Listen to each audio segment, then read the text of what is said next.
Well, as the fight against inflation continues across the U.S., there could be some hope for people come 2024. Yeah, new data from the Federal Reserve shows prices achieving a monthly decline for the first time in more than 3 years. The Personal Consumption Expenditures Index, or PCE, fell between October and November. It's the first drop since April of 2020 at the height of the pandemic.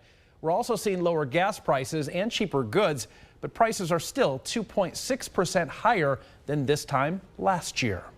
So what could this glimmer of hope mean for people and prices heading into the new year? Well, McCrae spoke with economists who are optimistic that this trend can continue.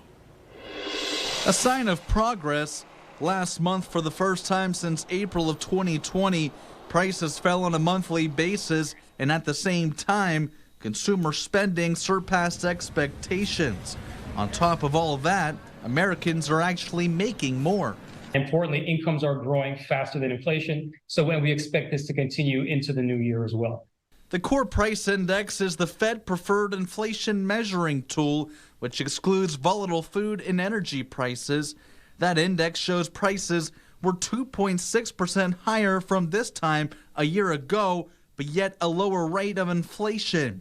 One local economist says it's a step in the right direction.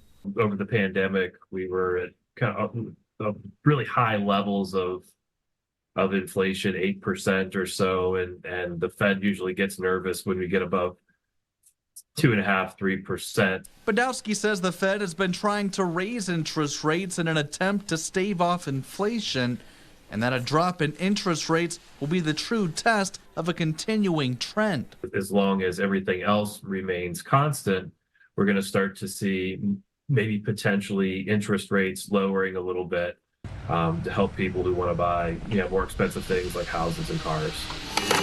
And while optimistic, he's cautiously optimistic. Even though inflation is down, all the prices went up, and they never came back down. So when we go to the store, we're still seeing a lot of those prices, still higher.